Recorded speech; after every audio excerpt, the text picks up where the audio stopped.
Hello, my name is Onion Creature, and today I'm going to be awarding the first ever Mouse Awards.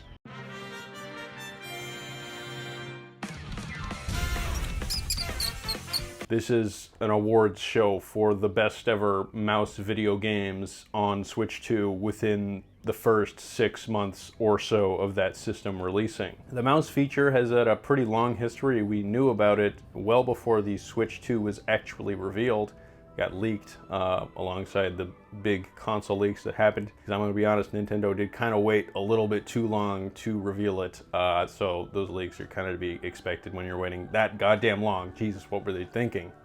Anyway, I was very excited about the prospect of this. I did have reservations, you know, Nintendo sometimes includes features like this and they don't really get used all that much. Looking at you, IR sensor on the Switch 1 Joy-Con. It's in WarioWare and Ring Fit Adventure. It measures your pulse. Not all that useful beyond that. The mouse though, I thought, hey, there's potential for this. There's a lot of PC games that could be ported over to Switch 2 that could take advantage of this feature. Nintendo themselves have a wide variety of developers, and maybe some of them could come up with some fresh new ideas for this new system feature. Because at the end of the day, the Switch 2 is essentially just a bigger, better Switch 1. So I was looking forward to checking out the feature, and I gotta be honest, the first couple months, I was not blown away by it. That has changed a little bit as time has gone on, and I've had more opportunities to test this feature. It's just that a lot of the big blockbuster games of the early Switch 2 months didn't take amazing advantage of this feature. It was mostly just smaller little bonuses. It was really just these smaller games that were putting these features to use. That has changed as time has gone on. I've had several games where mouse is my primary input, which is pretty strange for a Nintendo console, but I've grown to quite love it. I think I'm going to continue using it for the duration of the Switch 2's lifespan. Biggest disadvantage is you can't really use it in handheld mode. In that case, you know, there are touch alternatives which do make up for it a bit. Some of you people don't like using the touchscreen, apparently. I've read this. I don't know, man. You put a screen protector on that baby, and it really shouldn't be any issues. What are you afraid of, a little thumbprint? Come on, it's 2026. There are bigger fish to fry in life, all right? I'll tell you that. So, as established, I do kind of love this mouse feature. I've got highly expensive controls. You see how much they're charging for these things? $100 just for the two things. God damn! I mean, hey, they're cool though. Let's get into our mouse awards. This is going to be a very exciting time. Best first-person mouse game.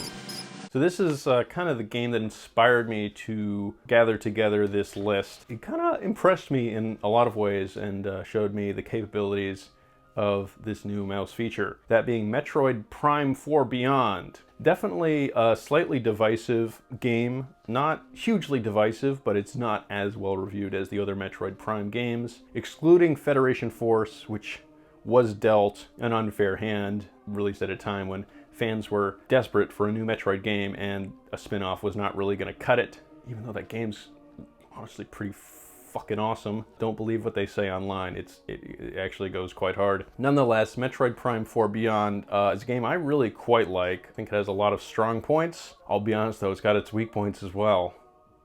Looking at you, Miles McKenzie. You're alone on a planet with no hope of survival. But you're also not sitting next to Phil anymore in that cubicle, so... Win? You can kind of tell that they were making this game at the height of Marvel's popularity based on the way the characters talk. I'd recognize that frame anywhere. Mark 99 Meg, this is Samus Aran. Bounty Hunter, you know her. She's famous. It's very Marvel-esque, if we're being frank. Speaking of the story, I have maintained for a while that Metroid as a series is actually more consistently good in terms of its story than its inspiration, being the Alien franchise, which has had a lot of ups and downs. Some of those movies are fucking garbage. Come on, you ready to do this? I know you are.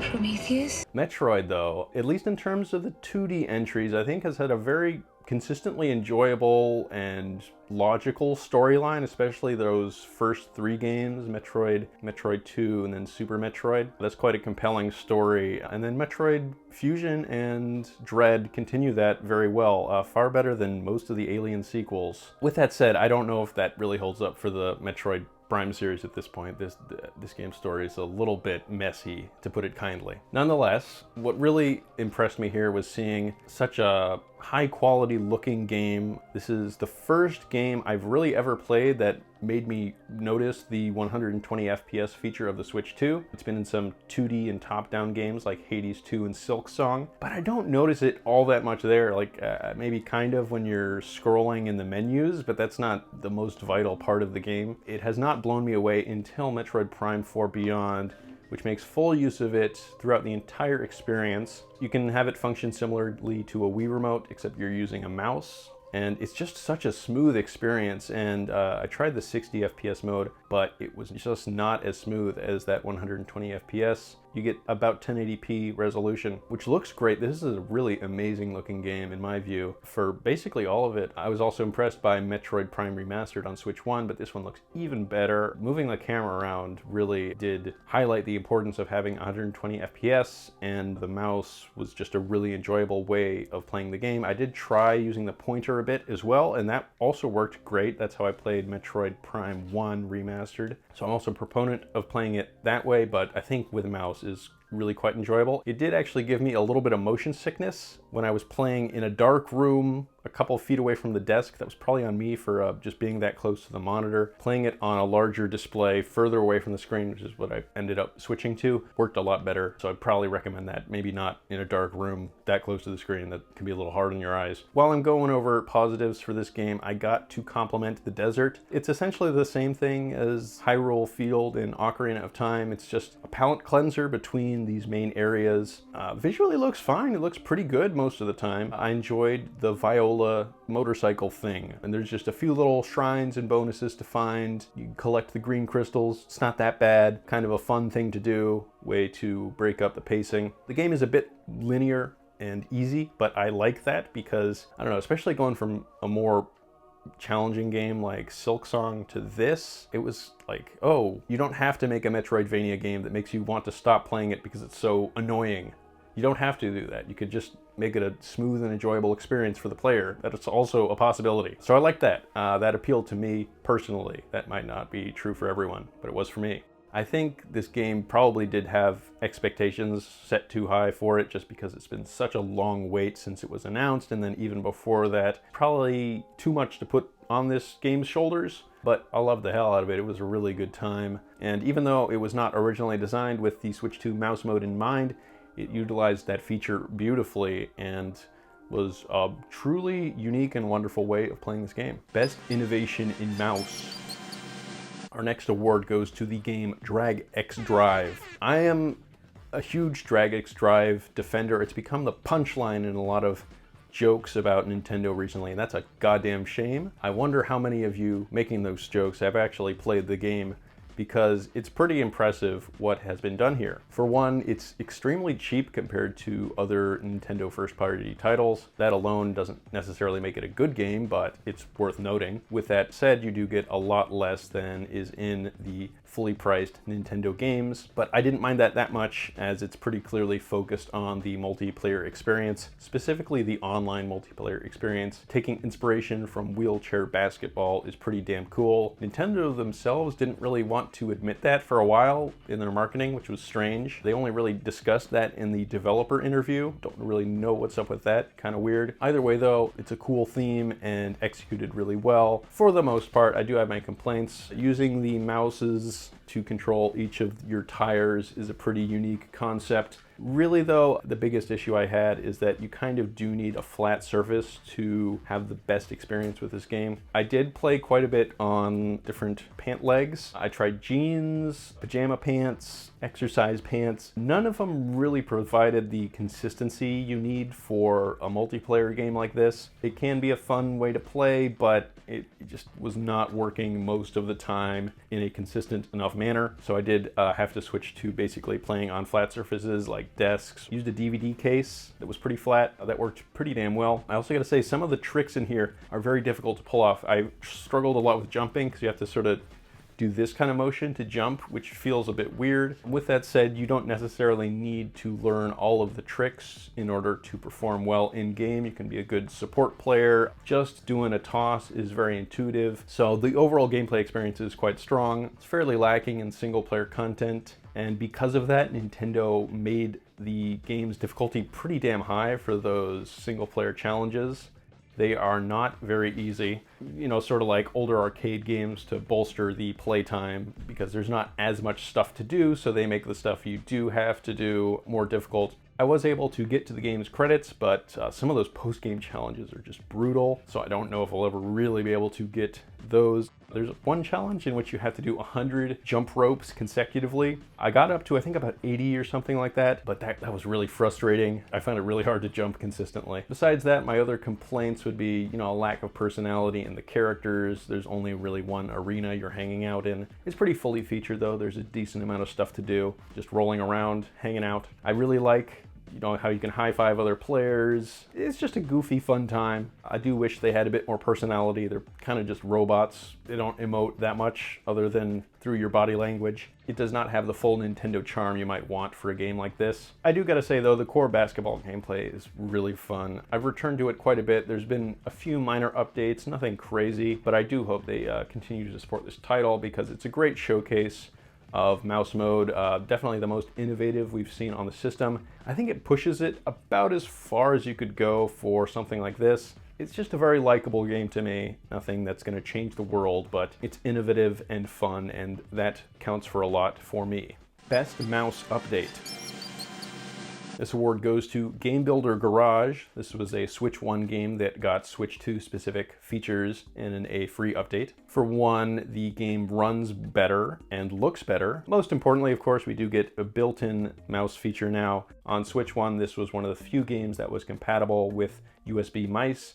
Now we have it built in on the Switch 2 Joy-Con. And it's probably the best way to play this game. I mean, calling it a game isn't quite accurate. It's more of a game creation tool. It does have built-in lessons, which are quite fun and quite game-y if you're just looking for a fun game experience. The single-player challenges are quite fun. And then as a creation tool, it's relatively powerful. You can do quite a bit with it. You can look online for some great creations. It doesn't have a great online sharing mode. You do have to look online for codes. Not ideal, but it gets the job done. Pretty cheap game for a Nintendo first-party thing. The implementation of the mouse is great.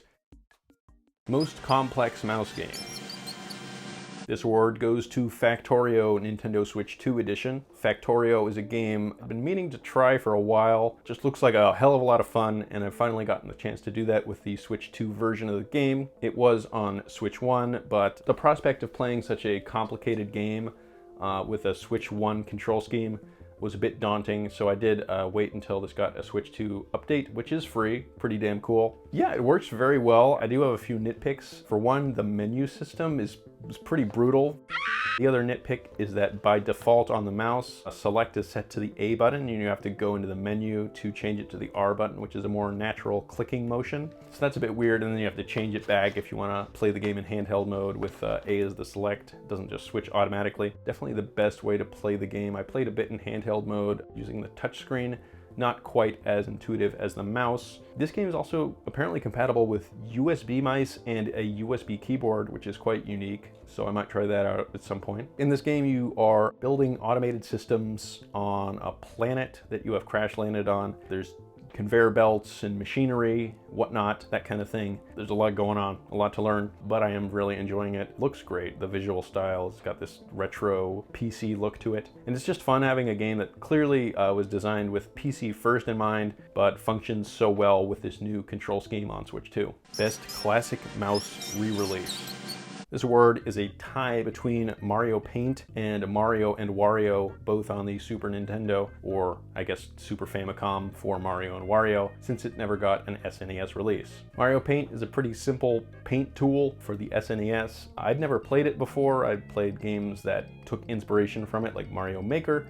Going back to the original, it was quite a lot of fun. It's relatively basic, but it's got a decent amount of tools. You can do simple animations, music, and then the main painting mode, of course. It's basically, at this point, just a fun novelty for me, not a serious art tool, and in that way it functions quite well. I like using the mouse with it. Then we have Mario and Wario, which is a pretty cool re-release. This is a puzzle game, apparently by Game Freak, where you're clicking on platforms to get them to appear. It's just a fun, charming SNES game that otherwise is largely forgotten outside of Japan, so cool to have an official re-release of it that functions so well. And with these two games, they also get USB mouse support, which is backward compatible with Switch 1 versions of the games. So even if you don't have a Switch 2, you can check these out with a mouse. Best mouse game published by a degenerate piece of shit company. Now, I know what you're thinking. Which one?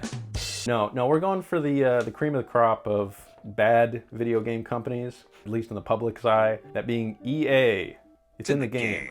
We love EA as a company. They have done only good things in their tenure as game publishers. Either way though, they bought PopCap, the developers of Plants vs. Zombies. I remember I heard that on the radio and I thought, wow, god damn it. Since then, they haven't done that much with PopCap as a brand. They've done a few Plants vs. Zombies sequels that have been mobile exclusive, so I didn't play them because I wasn't into mobile games at the time, still not really. And then they did some third-person shooters or whatever. Great. I've heard they're good, I guess. I don't know, not really what I'm looking for from a Plants vs. Zombies game. Anyway though, this is a re-release of the original Plants vs. Zombies, which is one of my favorite games, a PC classic, which did of course make heavy use of the mouse. And with the Switch 2 version of this game, we have a console version which has mouse support, which is pretty damn cool. It also has touchscreen support. The main issue with this game is that it released in a relatively unfinished state. The mouse controls specifically didn't work exactly as intended in that when you lifted it up, it switched automatically to button controls. It still functioned decently, it was playable, but it was clearly a bug that needed to be fixed. The music was also broken. It was no longer dynamic as the original game was, so that was weird.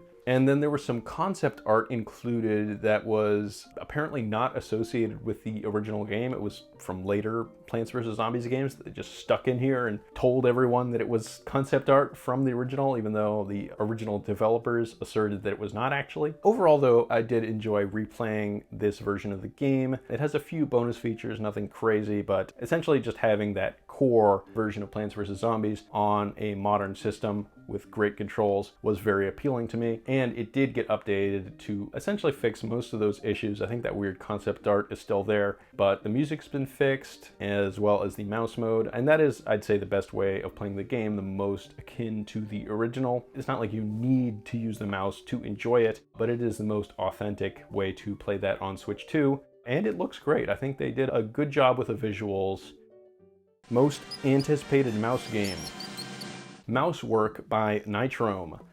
So Nitrome is one of my favorite developers. I've been a fan of them since I was but a wee lad playing browser games. That's how they started, was with Flash games. And they have gone on to make lots of other games. Some of them have been on Nintendo systems like Bomb Chicken and Shovel Knight Dig. This game takes advantage of the Switch 2 mouse. They started developing the game just based on the Switch 2 existing and having a mouse mode, because poor old Nitrome was not given any Switch 2 dev kits, which is a real shame. It seems to be a problem with many developers, especially indie developers, not getting these resources to make their games for Nintendo's new system, which just sucks. That's stupid. What the hell? I'm not sure if they have the Switch 2 dev kit yet, because this game looks really great. It takes inspiration from Part-Time UFO, of all things. So I would really love to play this game. It looks like a fun time. It has multiplayer features, looks like a lot of variety. So hopefully it'll come out one day soon. They were hoping to get it out at Switch 2 release. Clearly that didn't happen, and still has not happened. Hopefully we see it someday soon,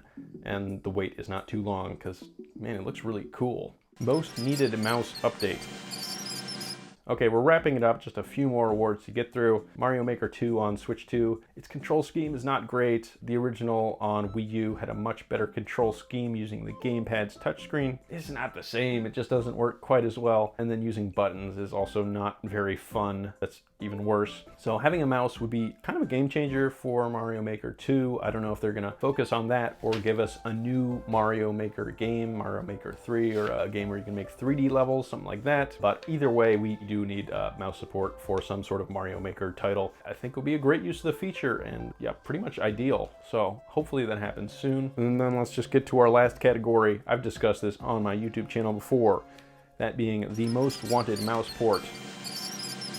And that's Kirby and the Rainbow Curse. Love this game on Wii U. Came out, what, 11 years ago? 12 years ago. It's been a while. It has not been re-released on Switch 1, presumably because the control scheme thing would be kind of weird. Having used mouse mode on Switch 2 for 6 months now, I'm pretty damn sure that you could figure out a way of getting that to work very well on Switch 2 with the mouse feature to draw the lines for Kirby to roll across. That game looks amazing, but you kind of only look at it on the Wii U gamepad, which is a fairly low quality 480p screen. So that's kind of the major issue with that game. And having it ported to a system where you can use a mouse, that could potentially fix that issue. And that would be tremendous. All right, everybody, that's enough mousing around for one day. Hope you're having a wonderful time in life in general, and I'll see you later.